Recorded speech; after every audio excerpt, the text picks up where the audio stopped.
नेमकी काय माहिती आहे आता? या ठिकाणी एक चोरी झालेली आहे। या ठिकाणी घरातून जवळपास 6.8 तोळे म्हणजे 68 ग्रॅम वजनाचं जे सोनं आहे त्याची चोरी झाली आहे। त्याचबरोबर नगद कॅश 35,000 रुपयाची चोरी झाली आहे। घर हे या ठिकाणी बंद होतं, त्याचबरोबर घरामध्ये केअरटेकर नाही, त्याचा फायदा घेऊन चोरट्यांनी या ठिकाणी सर किती नेमके चोरटे होते, काही आले का CCTV फुटेज या ठिकाणी उपलब्ध नव्हती। आजूबाजूच्या CCTV फुटेज चेक करणं चालू आहे।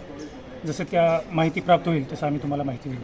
तर काय काय चोरीला गेलं नेमकं काही प्राथमिक? या ठिकाणाहून जवळपास 6.8 तोळे म्हणजे 68 ग्रॅम सोनं गेलेलं आहे आणि कॅश 35,000 रुपये कॅश गेलेली आहे। घटना कशी समोर आली सर नेमकी? या ठिकाणी चोरी झाल्याची घटना ज्यावेळेस इथं केअरटेकर जे होते ते रात्री 9 वाजता घर बंद करून या ठिकाणी निघून गेलेले आहेत। जेव्हा केअरटेकर सकाळी या ठिकाणी आलेले आहेत त्यावेळेस घराचं जे कुलूप लावलेलं होतं ते तुटलेलं दिसलं। त्यानंतर त्यांनी पोलीस स्टेशनला इन्फॉर्म करून माहिती दिलेली आहे। गुन्हा नोंदला गेला सर डॉग स्क्वॉड किंवा फिंगरप्रिंट्स वगैरे बरोबर, डॉग स्क्वॉड आणि फिंगरप्रिंट त्यांचं काम करत आहेत। काय आलंय का सर त्याच्यात काही समोर काही फिंगरप्रिंट? सध्या काम चालू अजून निष्पन्न झालेलं नाही। गुन्हा दाखल करण्यात आला?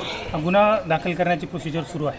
किती पथकं तपासणीसाठी रवाना करण्यात आली? जवळपास स्थानिक गुन्हे शाखेचं आणि पोलीस स्टेशनची अशी 2 पथकं त्या ठिकाणी गुन्हेगारांचा CCTV फुटेजच्या माध्यमातून शोध घेतात।